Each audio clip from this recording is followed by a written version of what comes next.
ఆచార్య బచ్చా ఇది నాగదే నాగదే ఎంత అమృతం స్టాక్ ఎలా వచ్చి పడిందబ్బా ఎవరు పంపించుంటారు ఎవరు పంపిస్తే అమృతం వచ్చి పడింది కాకపోతే పంపించిన వాళ్ళు బాధపడరు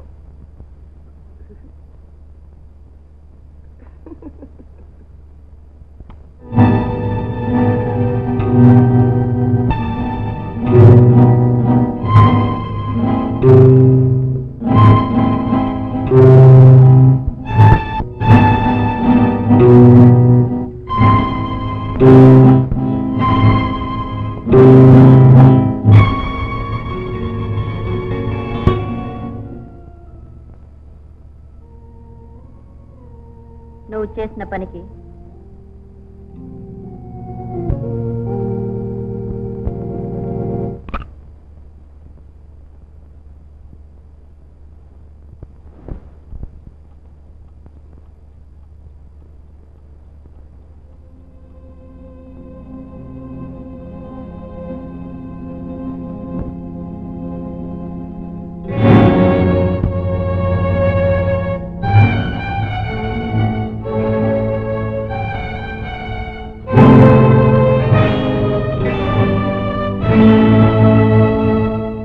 చూడండి, బాగా కళ్ళు తెరుచుకుని చూడండి.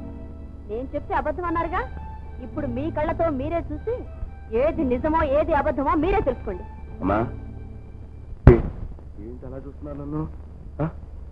అసలు నేను ఈ గదిలోకి ఎలా వచ్చాను? బాగుంది. ఆ విషయం మమ్మల్ని అడిగితే మాకెలా తెలుస్తుంది? రప్పించుకున్న ఆవిడికి తెలియాలి, వచ్చి పడుకున్న నీకు తెలియాలి. అమ్మా ఇంట్లో ఇంతమంది ఉండగా బుద్ధి జ్ఞానం లేకుండా పశువులా ప్రవర్తిస్తున్నారు. విజయ, ఏమిటి నువ్వు అనేది? ఏమైంది? అవ్వా, ఏమీ ఎరగ నంగన రేటం చూసారా? మనకేమీ తెలియదు అనుకుని ఏమిటమ్మా ఏమైందమ్మా అని అడుగుతుంది పాపం. విజయ, ఆపు, నువ్వేం మాట్లాడుతున్నావు తెలుసుకోవాల్సింది నేను కాదండి, అక్కయ్య గారు, మీ మరుదులు. ఇప్పుడే మీ ప్రియమైన ఇస్మాయిల్ అన్నయ్య గారు మీ గదిలో నుంచి తప్పు చేసిన దొంగలా భయపడుతూ బయటకు రావటం అందరూ చూశారుగా. అదేదో వాడు తెలుసుకోవాలి. ఏమిటి, ఇస్మాయిల్ అన్నయ్య నా గది నుంచి వచ్చాడా?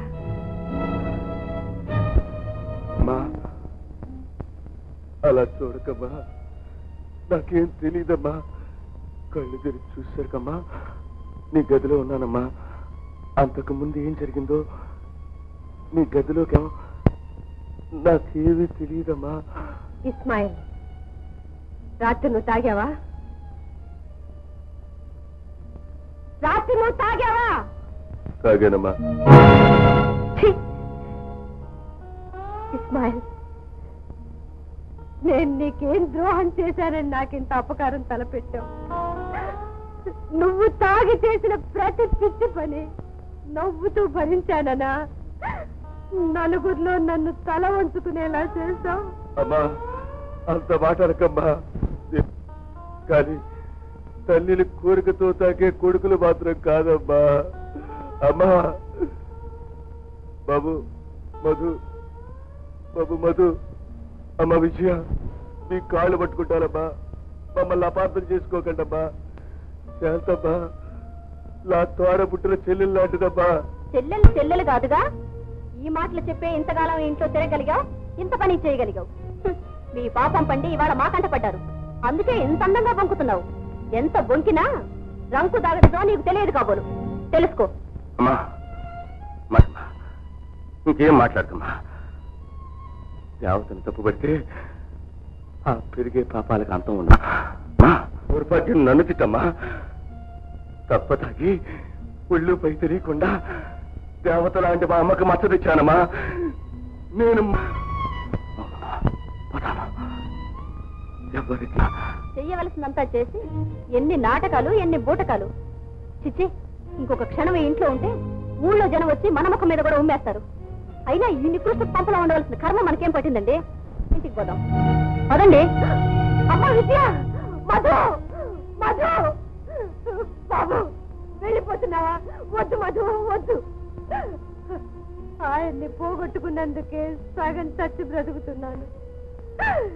ఈ నింద నా మీద మోపి 10 మందిలో నన్ను పతితగా నిలబెట్టి పతితగా నిలబెట్టి వెళ్ళకు. మధు, ఇది చూడు మధు, పాపంలో నాకు బాగలేదని నీకు నమ్మకం కలిగించడానికి నన్నేంటిదో నిప్పులో పోసుకోమంటావా? ఏం చేయమంటావో చెప్పు నాయన, చెప్పు. లేకపోయినా నా తల్లివి నువ్వే అనుకున్నాను.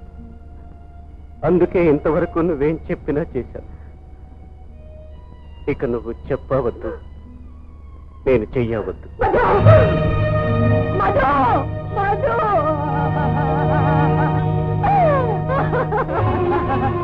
కృష్ణ కృష్ణ కృష్ణ, నువ్వు కూడా వెళ్ళిపోతున్నావా?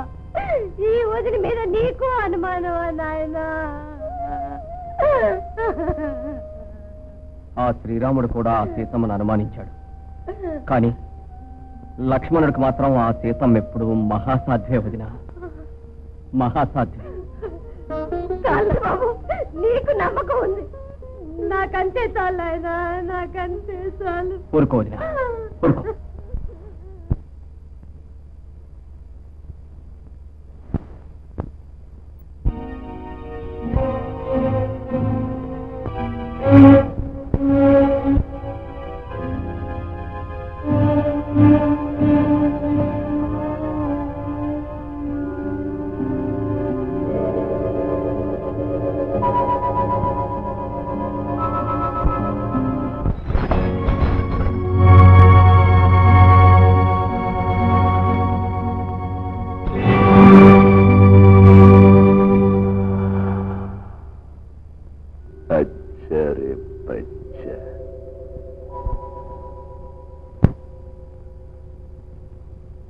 ఒక ఇంటి పరువు తీశావు,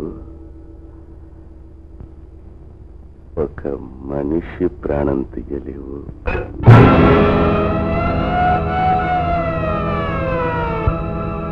ఇస్మాయిల్ భాయ్,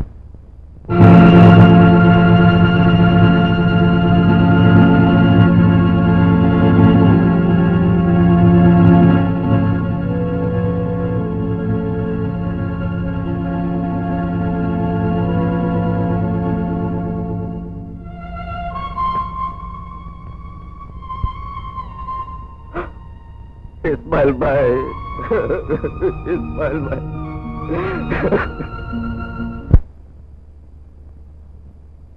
ఏమిటా భోజనం చేయడం? భోజనం పోవటం ఒంట్లో బాగలేక కాదండి, మనసు బాగలేక. మీకు తెలుసుగా, చేసిన వెధవ పనికి లోకం మొహం చూడలేక ఆత్మహత్య చేసుకున్నాడు. అది తెలిసి విజయ్ బాధపడుతుంది.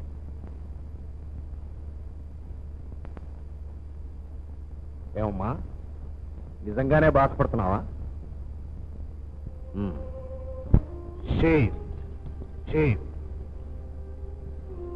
ఎవడో ఒక అనామకుడు చావు గురించి ఆలోచిస్తూ నాకు భోజనం మానేసిందంటే నాకు సిగ్గుగా ఉంది.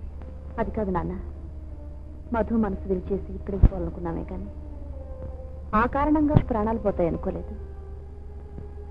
ఆ ఆత్మహత్య మనం చేసిన హత్య ఉందని భయంగా ఉంది. అచ్చతో అందంగా చెప్ప, వాడు చచ్చాడు అంతే.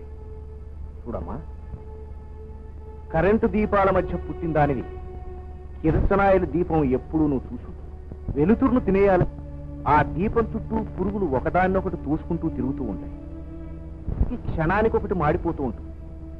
అంత మాత్రాన దాని చావుకు కారణం మిగతా పురుగులు అనగలమా? దాని ఆశే దాన్ని మసి చేస్తుంది. ఆలోచిస్తే ఇది అంతే. ఏమో నాన్న, ఈ విషయం మధుకు తెలిస్తే నా జీవితం ఏమవుతుందో. ఈ విషయం తెలిసిన వాళ్ళం నువ్వు, నేను, పోతే హరిగాడు చస్తే చెప్పడు. అరే అన్నయ్య గారా, రండి రండి, కూర్చోండి. ఏం చేస్తున్నావు చెల్లెమ్మా? మా వారి కోసం కాకరకాయ రసం తీస్తున్నాను. వారింట్లో లేరా? లేరన్నయ్య, బలం కోసం పరిగెట్టం ఊరంతా పరిగె. అలాగా, మరి కాకరకాయ రసం దేనికి? ఇదా, కండరాల బలం కోసం, నరాల సత్వ కోసం. మా అమ్మ మా నాన్నకి ఇస్తుంది, నేను మా వారికి ఇస్తాను. అవన్నీ పాత పద్ధతులు, మందులు వచ్చాయి. వాటి సంగతి తెలియదా నీకు? ఏమిటన్నయ్య అది? విస్కోవిటా అని కొత్తగా మార్కెట్లోకి వచ్చింది. రోజు హరి తాగుతుంటాడు. అరే, వాడెవడు? ఈ హరి. మీరా? విస్కోవిటా కాస్త వెగటుగా ఉంటుంది. అంతా ఒకేసారి పట్టించేయాలి. కళ్ళు తిరిగినట్టుంటుంది. నువ్వేం కంగారు పడదు. తెల్లారేసరికల్లా కానట్టు ఇది పుచ్చుకోగానే ఏదేదో వాగుతుంటాడు. నువ్వేం పట్టించుకో. ఆయన మాటలు పట్టించుకోవడం మానేసి 6 ఏళ్ళైంది.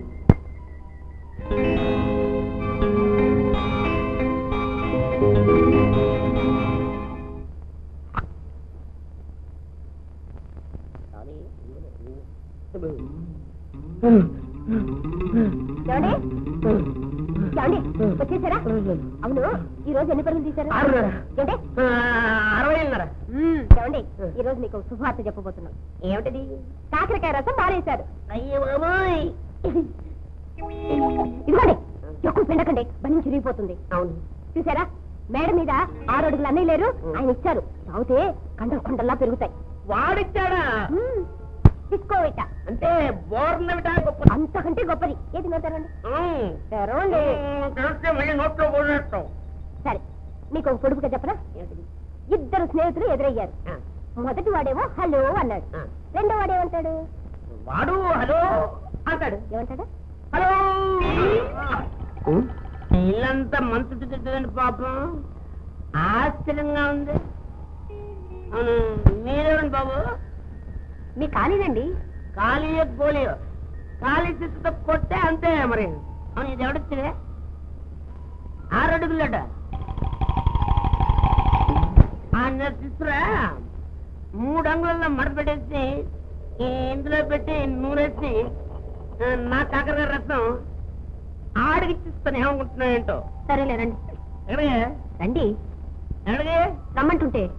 మళ్ళీ పొలానిగా? అప్పుడే 6 అంగుళం జరిగిందండి.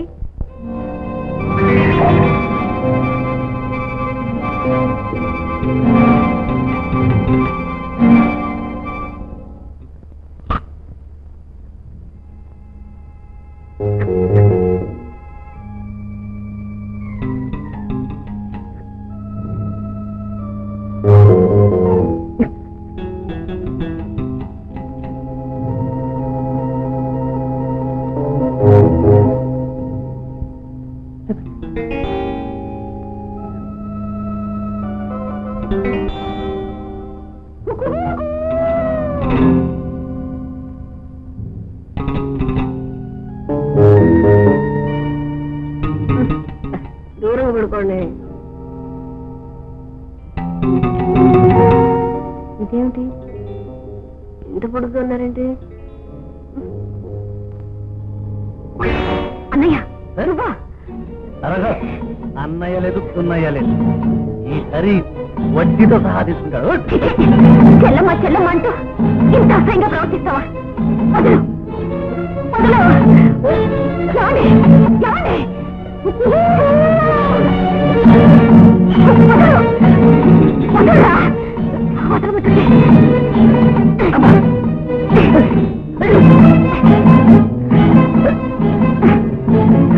జాగ్రత్త, నేను మహాంకాడిని. దగ్గరకు వచ్చావో చేస్తాను. నడు బయటికి, నడు బయటికి. ఏమండి, ఏమండి, లేవండి, లేవండి.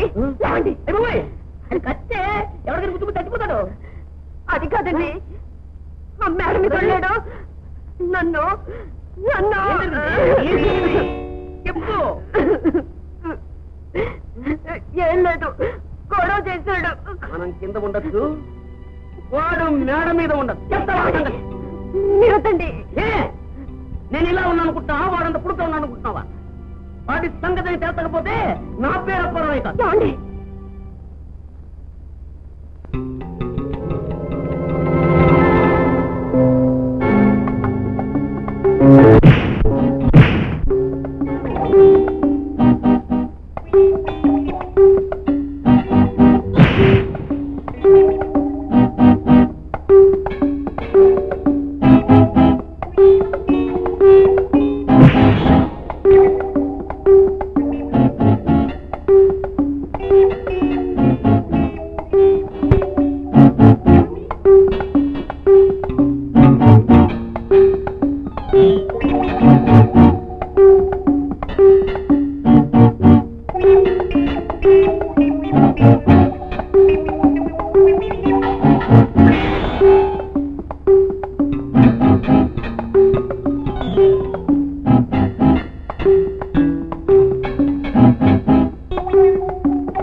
వచ్చిందనమాట.